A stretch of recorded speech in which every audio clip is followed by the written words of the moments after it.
Hey guys, and welcome to Get Ahead in Business. Now, this is a series of interviews that I want to do with budding entrepreneurs to help inspire you to run your own business and help you understand what it takes to be a dedicated business person, much like my guest, Theodore Hoffman.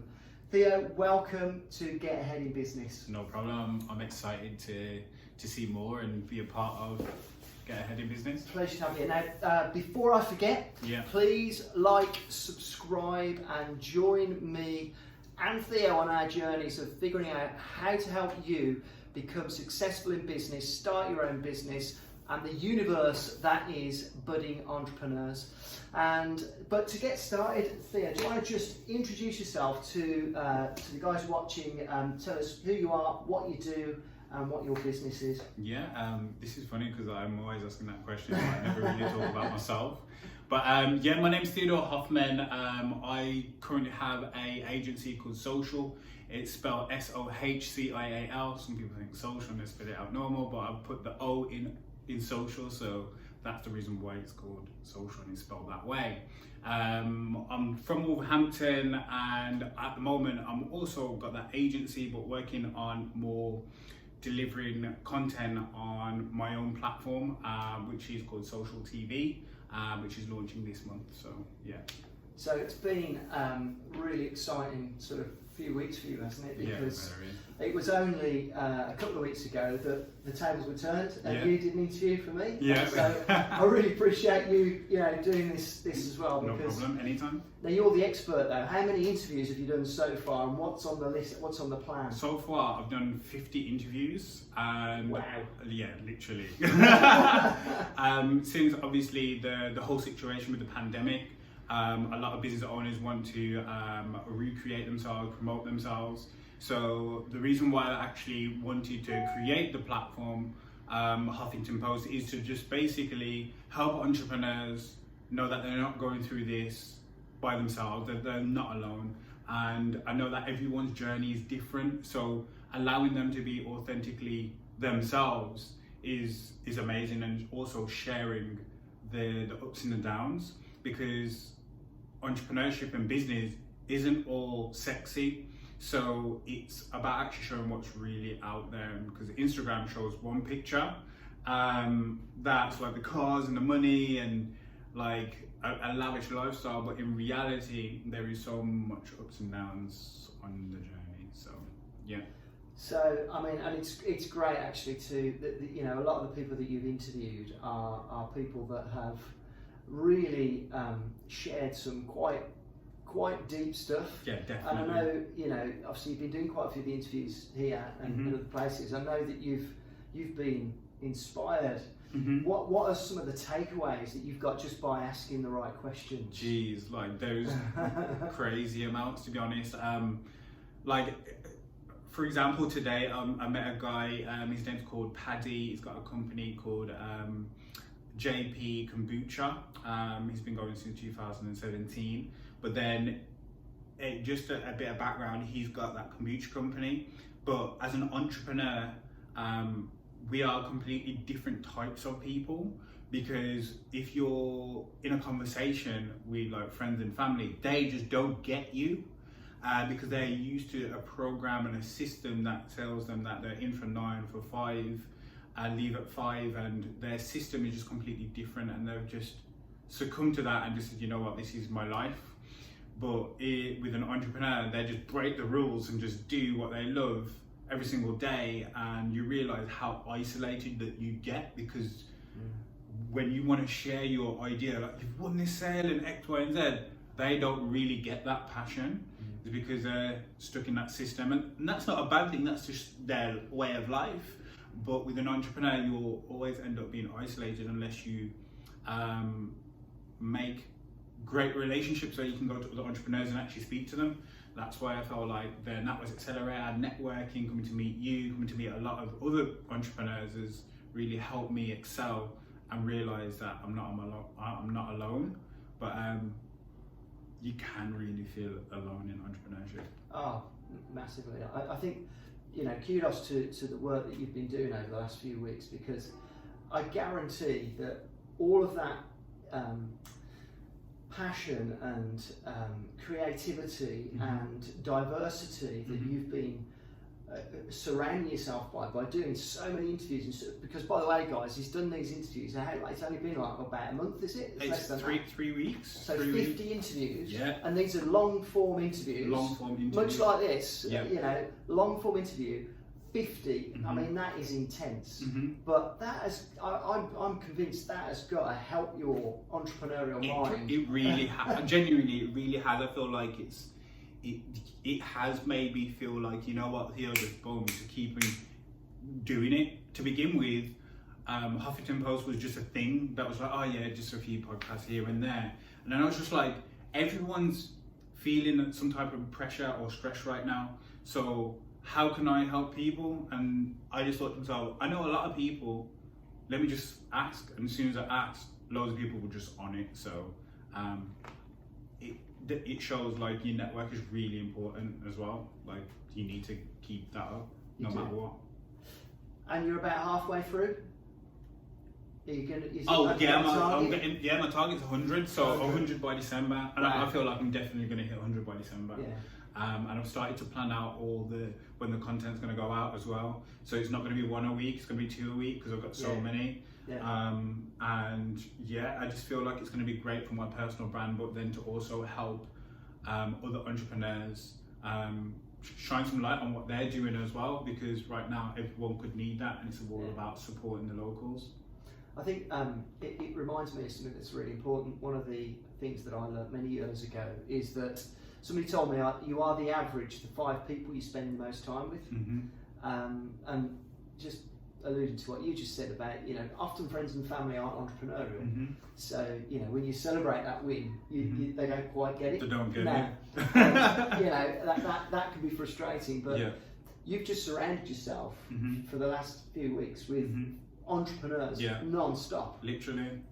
And so your entrepreneurial mind has expanded massively. And it's just giving you way more fire, to be honest, to just execute and do it and just get it done. And it's just like, I'm a type of person, like, I don't stop. Like, you use the word maniac, and I love that word maniac because that's the way that I operate. I just love what I do, and I'm just happy. I'm not even gonna lie, but and I know that in business, there's a lot of people that aren't happy, and they're just solely focused on just the business. And I do believe that there's got to be an element of mental health and making sure that you're okay and you're happy, and then you can use that energy and then put that into your business as well. Because if the business won't thrive unless you're happy. Because at the end of the day, once your mental health is destroyed or your physical health is destroyed, then who's going to run the business? Unless you scale it and you get people to do it. But then, if you got to that point, you'd already be using that money to be investing into yourself, going on holidays and all this, that, and the other to kind of deal with yourself, your mental. It's an interesting thing because with the coaching that I do, mental health comes up a lot. We call it mindset. Mental health is the phrase that everybody's using at the moment. I'm not a big fan of that phrase because I think it's got negative connotations. Yeah, I agree. We all need to have tools to help our mindset, and to keep us. What you've just described is fascinating because when I'm doing my coaching, I call it working on purpose. When you're in the zone, when you're in, they call it like the purple patch, or when you're there, when you're on it, it doesn't feel like work. It doesn't. But it's not always like that. You've described some of the things. Working on your own can be tough. Being an entrepreneur can be lonely. So, what tools do you use to keep you on purpose? On purpose. What do you fall back on if negativity starts to creep in? You know what? Just a little bit of background. Like December last year, I was like not in a great place at all mentally. Didn't necessarily want to be here, and I realised that fitness was a way for me to kind of put my energy elsewhere. But then that enabled me to put more confidence into myself, to say I'm seeing subtle improvements rather than trying to go to the gym for other people. I was doing it for my own well-being, And once I started to do that, started to feel better, started to get endorphins, which is just natural and it feels good. And then after that, it's just more like when you're in the gym and you're running, you're like, Theo, you can do this. Fucking hell, come on, one more rep. Sorry for swearing for it, if you can just beat that out. But like, come on, one more rep, you can do it. And that internal talking to self to say that you can do it is a very important part to getting through the barriers and jumping over that fence, or just doing what you need to do to get to that next level. Because in reality, every single day that you live, you're trying to just be your yesterday self. And whether that's a lot or a small step, that's it. Like you've done something to better yourself.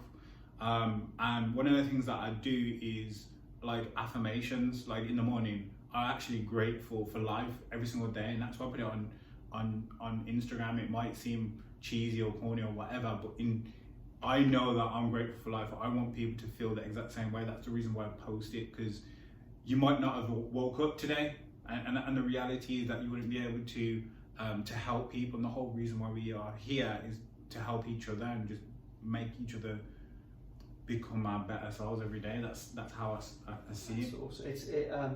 There's a few things that spring to mind about that.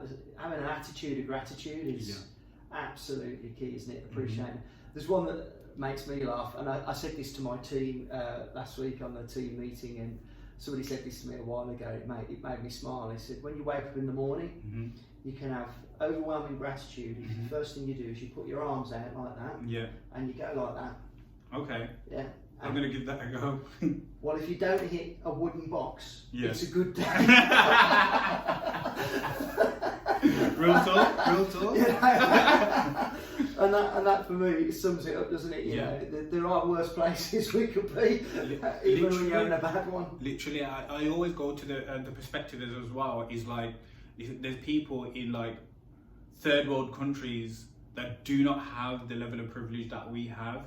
And if you're listening to this and you're from a third world country, all I can say is like, you've got life today, and you've got to take action on how you want to get out of that problem. And you can do that. Like, if one person in the world has done that before, you can do that too. Someone's made 1 million, 2 million, 1 billion, 1 trillion, whatever. It can be done because that person done it. You can do it. You've just got to do it in your way. You just need to find a formula that works for you. You've got to find the tools. It doesn't matter what situation you're in. And you know, we are so privileged in the environment that we are. Mm-hmm. We are in the opportunity that we have. I mean, we're based in the UK. You know, the UK is so geared up for entrepreneurship. It's so easy for us to start a business. Mm-hmm. It's very easy for us to get things going. So, you know, for us, we know that. But we know that a lot of people don't necessarily realise that it is quite straightforward to start a business. It is. Part of the reason for me doing what I'm doing here is I want to sort of show people that it's... I mean, I've had loads and loads of businesses, and not one of them was difficult to set up. Mm-hmm. It might make it difficult to actually, you know, make your fortune with the business, but actually the first thing, getting going, is setting up. It's really easy. It is like really easy. Business is a very simple formula. Like, you've just got to make sure that you make money, making sure that you're marketing or selling, and making sure you got a right product and knowing who your audience is. As long as you know that you can get from A to B, then and you're making money, you're providing value. That's pretty much it. There's like other bits, obviously little bits like setting up the company, getting tax, getting an accountant, making sure you're at numbers, how you deal with staff if you have staff. But like, you got to remember, when you set up business and you don't know a lot about business, you're gonna learn constantly, and you are going to fail, and just be okay with knowing that you're gonna fail as well. But if you've got a big vision, you're going to be putting in massive action in order for you to get to that. So in 2020, 21, 22, 23, you have so much option to sell things that you actually really like and you're actually passionate about. So you can't have an excuse like to not start or to not do. No. It's just, the only thing that's frustrating for me is the fact that we're not taught these things in school. Because if we were taught these things in school, I think the whole climate of how we're living at the moment would be a completely different place. It's true, isn't it? I mean, the educational system doesn't tend to motivate people to become entrepreneurs. No. You know, we're kind of trained to be an employee, yeah, and seeing that that is the way that we do it. I think, you know, obviously, I'm being generic in terms of that. There's always those inspiring teachers out there that have got that, you know, that part of them. But that is part of the system, isn't it? And so, I think that's why, you know, what you're doing with all these videos, for example, all these interviews, is awesome, because you've just got one example after another of people taking action and going for it. Yeah. And not all of them are going to be, you know, mega rich and successful, but every single one of them at some point is going to be working on purpose. They're going to be loving what they do. And one thing that, I don't know whether you have asked this question of some of the people, but you know, there's quite a high proportion of people that start a business that after 5 years, it's something like 70% failure rate, you know? That's quite a high proportion, which is one of the main reasons that people look at it and go, you know, that's a bit risky. But I wonder how many people, those 50, and it's going to be 100 people that you interview, how many of them that end up not making it will have regretted trying? Well, I reckon that every single one of them would have. Would have regretted. What you mean? Wouldn't have regretted it? Wouldn't have regretted it. No, I agree. That's what I find. You're always learning, and like when you get into business, you can't. I feel like when you get into business, you obviously want the best result possible and to make the money and to live the best lifestyle and stuff like that, because your heart is so in it. It's just like, okay, I've just learned that, and I've just learned that, and when you're new, if you're new to a business, you've never felt that before, but you just keep on chugging on, and then you keep on chugging on, and that persistence and the dedication makes all the hard stuff like it's normal. Okay, I'm gonna face problems constantly, because I remember when I first started, it was just like, okay, this is one problem, but then I was just like, what's the solution? As long as we're getting the solutions and fixing the problem, it's the main thing. That is the main thing. And yeah, you need to be on it. That's how I think. If you got passion for it, just do it. You got no excuse. Like you got no excuse. It's in your blood, isn't it? And I remember when we first met, we first started having these conversations, and that's when I said to you about work, you got to work like a maniac. Yeah, you've taken that one on board big time. Yeah, honestly, you have to. From young and from my perspective, I've always seen my mum work 24/7 every day of the week. Even like when I was when I was a kid, when I was a baby, I used to pretty much live at my nan's, and I'd always see her come back and forth and back and forth. So seeing that's made me always think that. And my dad was always work, so I'm watching that, and then I'm just thinking, it's just normal for me to be able to just constantly do that.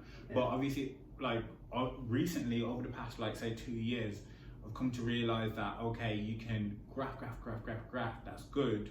But then there's got to be a level where that business actually does the work for you, rather than you have to do, where you have to work on the business rather than in the business. Yeah. And that's where everyone really wants to chase to get to that. I think it's because once you create something like that, it's like it is your baby, and the amount of weight off you, well, it depends on the type of business you want, because like you could have a business where it's just you and you're that consultant and you love just doing that, but then in reality you can go to level 2 and then have people do the work for you, and you managing the people and managing the people that do the sales and so forth, and trying to grow the business, or find someone that wants to buy the business, and then it's having a plan, isn't it? It's having a plan. Yeah. So a lot of business owners don't necessarily think that far ahead.